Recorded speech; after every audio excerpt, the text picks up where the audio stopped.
What's up, people? How y'all doing? It's yours truly, Big Daddy John. All things tomato. Welcome to another episode of Orgasmic Conscious Cooking with yours truly, John Ashford. It's gonna be a quick night because what I've come to find out with Ketchup is that it takes a long time. I'm gonna show you the finished product. I'm gonna show you how to get started. It takes about 10 hours. I was unaware of that. Totally unaware of that. But it tastes so much better than ketchup that you get in the store. Heinz 57 ain't got nothing on me. You know how, what's his name saying? King Kong ain't got nothing on me. No. But anyway, really simple. Really simple. I'm show you how to put it together. It helps if you have a slow cooker. A slow cooker that can have a high temperature. Because you're going to do two things. You're going to boil the water out, and then you're going to let it low simmer. And then all these spices get together, and it becomes very orgasmic. What do you guys know about ketchup? Anybody out there? Anybody following me tonight? I'm hoping people, I know it's 6:30. If this is not a good time, let me know. But also, please subscribe to Being John Ashford on YouTube. I'm retiring as of January. It's official. Everybody can know that shit. And I'm going to do more of this. I have a couple of guests. Heather Nichols from Access Conscious is going to come and do some cocktails with me. I have a sister that I'm not going to mention her name because I'm trying to wait till she's going to come on. It's going to be a big surprise, but she can really cook some good seafood. I've had some great episodes. If you're interested in coming on, please do not hesitate. Come on down. I said I had a tool. So why I do this, visit www.beingjohnashford.com. There's a lot of interesting stuff on there. I do a lot of different classes. I'm expanding. But also I bought some batteries for my scale today. And guess what, y'all? I'm physically not expanding now. I actually lost some weight, and I was like, oh, how's it get better than that? That's right, Tori. I do have a cocktail tonight. Delicious. Delicious. Here's the two for the night. No more judgment of you. I keep on looking at the wrong camera. I'm supposed to look up here. No more judgment of you. I know I can hear Gino like, dude, when you get this fixed, I hear you, Gino. No more judgments of you. When I started to do this program, I wanted to do one of my favorite things. One of my friends said, what do you do that makes you just go like, bam, boom, bang? You enjoy it. Being in the kitchen, cooking for others. I love doing that. Right now, my wife is not at the best of health, but send her some contributions. And I'm learning how to have to adjust my food, my cooking for her, because that's my number one fan. Uh, and so, yeah, I love cooking and entertaining in the kitchen. But the other piece that I love is consciousness. Now, I think I'm glitching a little bit, you guys. It's not me. Let's do this. I'm going to show you guys this trick. We're going to expand out. We're going to expand out more, expand out more, expand out more. Okay. Now, this is some of the work that I do. I know you guys, what the hell is he doing? I'm actually working with the molecules out there. Okay, let's see what happens. Orgasmic conscious cooking. Back to the tool. No more judgment of you. Absolutely no more judgment of you. It is not nice to judge you. The less, here's something that I got from Gary Douglas. The less I judge myself, the easier and more expensive my life gets. It's just that simple. Quit judging you. Let's not be so divisive. I said to somebody yesterday, feels good. Yeah, let's feel good with each other. I'm not talking about being freaky, but that could be that too. But um, let's show some love for each other, y'all. I'm so amazed on how much judgment is being thrown with those who are vax and not vax. I'm so amazed how I'm gonna say a few people can actually get other people up in arms about their health. We've never, and this is just a side note. Here's a country that I live in that says we're concerned about your health, but most Americans don't want to have people have health insurance. But they're okay for giving them shots. Just saying. Just saying. We have this weird energy going on right now. And I'm going to ask you to stop judging you. Stop judging you. And then guess what? It'll be a lot easier to stop judging others. End of my soapbox. About to get busy with something. So What goes on? What in America? 90% of Americans have this item in their home: ketchup. But did you guys know? Let me turn this oil down because I got a surprise I'm gonna do for you guys. Did you guys know that the original ketchup that was started in China? I'm not gonna go into deep. Oh, I will give you some of that information. What the hell? Let's do this. Original ketchup did not have tomatoes in it. It was actually, let me go back so because I looked this up because I want to make sure I had this up. It was from China and it was made with seafood that was fermented, and they used what was it? My oil is actually uh, smoking. I don't want that to happen. They use, oh, hold on, 97% of U.S. homes probably have 100% of barbecues have ketchup. Okay, and the original ketchup was based with oysters and seafood and had no tomatoes in it at all. It had vinegar because they were and salt, and they let it ferment, and it would last for a long time. Because I was trying to figure out why do people sometimes have ketchup in the cabinet, not in the refrigerator, and it lasts forever. I'm gonna show you two items that's in there that actually helps that. Okay, it's actually a preservative. In the process of cooking it down, it changes and chemically does its thing, and it actually can last forever. But here's the piece: ketchup. If I now my phone's not okay, there it is. Ketchup, if I can find this. Okay, it's been a weird night, y'all. Ketchup actually came about the way we know ketchup in the U.S. in Philadelphia. Go figure. Around 1812. James Meese was one of the guys who created ketchup. Okay, and the ketchup that we have now. Heinz was very famous for doing a lot of things, and they were one to put the sugar and the vinegar in the ketchup as a preservative. I'm gonna show you guys what you're gonna do with that. But while I'm doing that, what do you usually put ketchup on? Hot dogs, hamburgers in the United States. What else? Come on, fried fish. Come on, what else? What else? French fries. So I didn't want to be outdone. So what I'm gonna do is I'm gonna make. Oh, I got that oil almost popped out of the pan. What's up? What's up, Maureen? I am gonna make some what we call French fries in this country. I'm gonna turn on the fan because I hope you guys can hear me. Okay, low. I put that on low, and I have French fries because French fries go very well. And I want you guys. Well, I wish you guys could smell it, but you won't have. This is not smell-o-vision, so you won't be able to smell it. But I have these French fries going on right here, and it's on kind of low. I like it to get really crispy. But I'm gonna show you how you do the ketchup, and I'm gonna show you what the ketchup looks like. So they call for dry mustard. I forgot to go get the dry mustard, so I went to my faithful friend Gray Poupon. Gray Poupon. Okay, so this is what it looks like. Remember the preservatives? 2/3 cup. Oh, let me show you something, but I need to show you something before it gets in here because it'll be too heavy for me to hold up. So this is 56 ounces of tomatoes. Now they call for canned tomatoes. Nah, y'all. I like to kick it up another notch. I have fresh tomatoes from my garden. I chopped them up, measured it. I got 56 ounces of tomatoes. Okay, 56 ounces of tomatoes, 2/3 cup of vinegar. Remember, I told you you have that vinegar as one of the preservatives. The other preservative, for most people, 2/3 of sugar. Now, the other piece, a teaspoon of onion powder. I actually kicked up a couple notches because this is not my first batch, and so I made some adjustments. So yes, so let me go back. 2/3 distilled vinegar. I did not use distilled vinegar. If you can see, it was a little brown. I used something that is.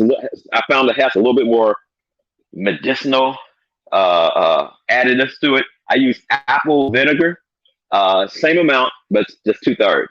I'm freezing, y'all. I'm sorry. It's my energy. What can I say?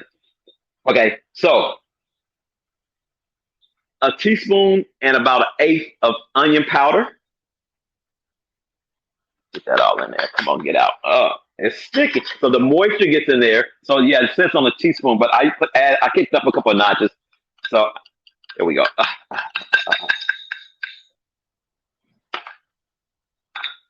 Now, hey, what's up, Alacott? I am doing homemade ketchup.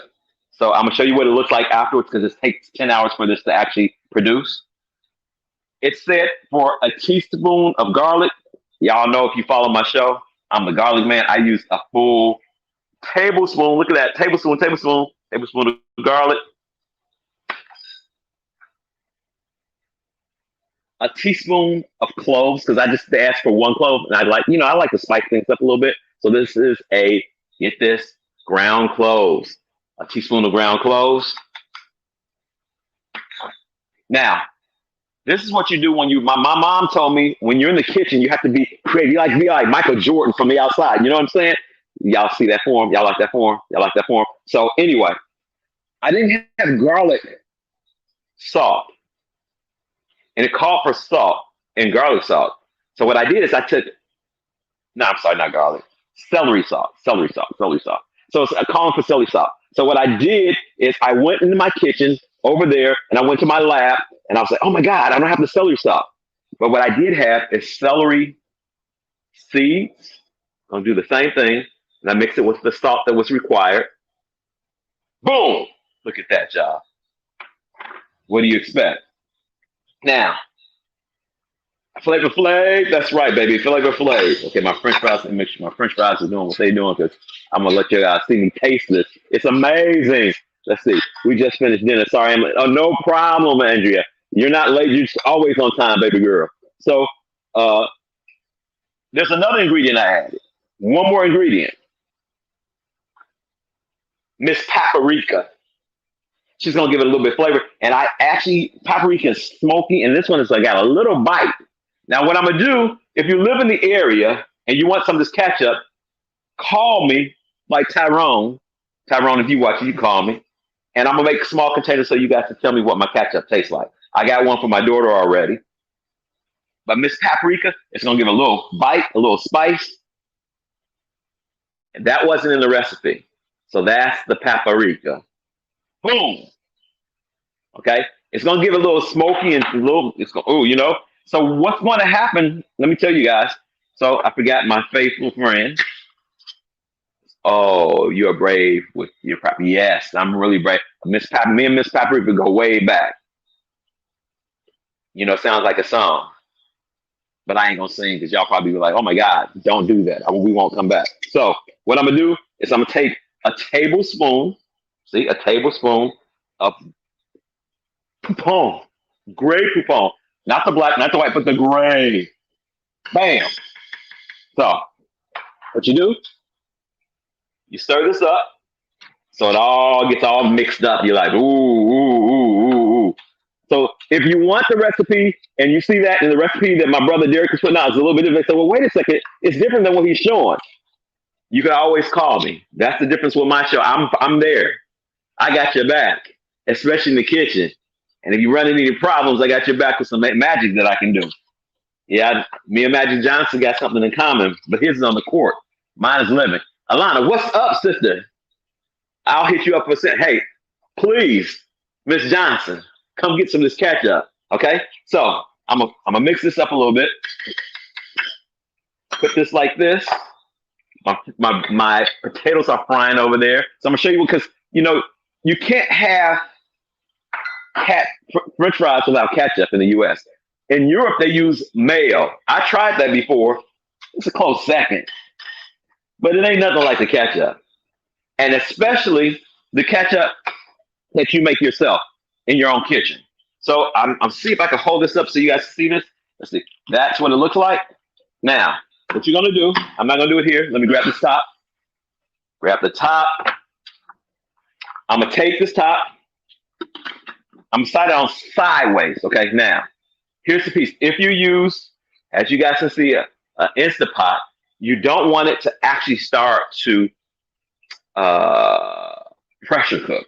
So you want to turn it to the side, and you don't want to cook it without the top because it starts to not spray, but bubble, and bubbles get everywhere, and it actually mess up everything because the tomato sauce won't come out. Okay, so you're gonna put a top on lightly, so because you're gonna cook it and you're gonna watch it. You're gonna boil it at about medium high for about an hour and a half. Let's say hour. You want to kick the water out. Now, tomatoes have extreme amount of water.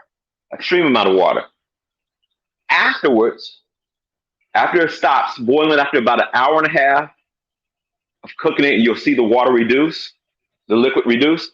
You're going to turn it on slow cook for about, get this y'all ready, 6+ hours, depending on how your machine cooks. Okay? And that's what it's going to be like. It's as simple as that. Let's see if I can grab a spoon. Let me grab another spoon. I'll be right back with you guys. So, I'm going to show you, yes, 6+ hours. Yep. And like I said, this is one of those experiments, like this was my first time doing this, okay? I'm going to let you guys, without hopefully dropping this, this is what the finished product looked like. You see that? You see that? You see that? It makes 3 cups of this gorgeous, oh my God. My wife tasted it before I tasted it. She said, it's amazing. And I keep it in the refrigerator, but I figure out it won't go bad because remember, 2/3 cups of what? Apple vinegar and 2/3 cups of sugar, a huge preservative. And it's sweet. But guess what? Tomato is a vegetable or fruit. A fruit, you got it. It's a fruit. And so the sugars mixed together, and it's the greatest yumminess that you will ever experience in your belly. Put it in your belly. Put it in your belly. So it looks like my French fries are ready. So let me take out my pan. So what I do when I'm cooking French fries, I had this oven on the 300, and I like my pan to be hot so the fries don't get cold. And when I put them back in there, they'll stay warm. But we're having something different for dinner. But this is for you guys. This is for you guys. I wish you were here. What's it going to take me to be in the kitchen so you can taste some of this? Come on over. Come on over. Okay, I'm going to stop. Now, I'm trying not to burn myself. Now, I have this pan here. I'm going to turn the fire off. The fire like we're outside. I'm going to turn the electricity off of my oven so my French fries won't burn. So, by the way, I'm going to show you guys something as soon as I do this. Okay. Yeah, ooh, I got the oil on my hand. Johnny, be careful. Johnny, be good. Okay. So while they're hot, and I use of oil that's actually, I don't use corn oil. I use a safflower oil. I get it at Trader Joe's. It's pretty good. I don't eat a lot of fried food, but when I do, that's what I use. Now, I'm from the south side of Chicago, and we believe in Lawry's, whatever you so. I'm gonna sprinkle a little like that. Boom, bam, bang, boom. There you go. Now, let me grab another plate. I want you guys to see this. I want you to see this. So I'm gonna do this. Do this. You see this? Bam. Ketchup. Let me turn this fan off so you guys can hear me. Can you guys hear me? Do you strain the Instant Pot at the end? No. Oh, thank you, Tori. I'm gonna grab some so you guys can see something. But first, I'm gonna let you guys see me eat one of these French fries and this delicious. Oh my God, y'all. Oh my God. Oh my God. So you cook it down for 6 hours. My wife said something. Thank you for saving me, because people would have cooked this like, what the hell's wrong with that boy? There's nothing wrong with me. Let me show you something.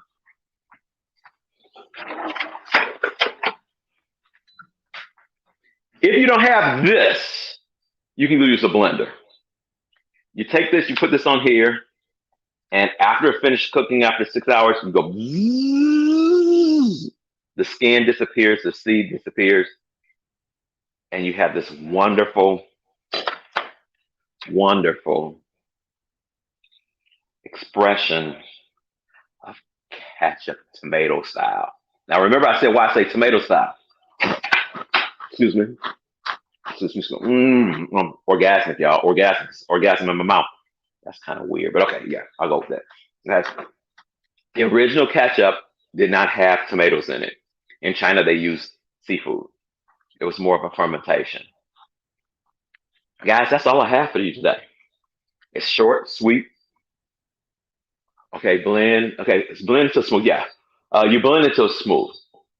You see the consistency? It looks like ketchup. When I first looked at it, it was like you could see the skins and the seeds and everything. I was like, oh my god, this doesn't look like ketchup at all. And I went zzz, and ketchup said, "I'm here." You know what the big tomato said to the small tomato when it's crossing the street? Ketchup. Until next week, y'all. I love you. Thanks for hanging out with me. You can't go wrong. Be kind to you. No judgment. Please subscribe. Being John Ashford on YouTube. I'll see you next week. I'll be making hard apple cider. Wow. It might not be on Tuesday. It might be another night of the week. So I got to talk to Derek and see if that works. But the apple cider I'm supposed to pick up next week. So we might do it Thursday. What's up, James? How you doing? What's up, cuz? You got here. You can go back and watch this on Facebook Live or you go to my YouTube channel. I'll see you guys next week. Love you. Peace. Catch up. Homemade ketchup, guys.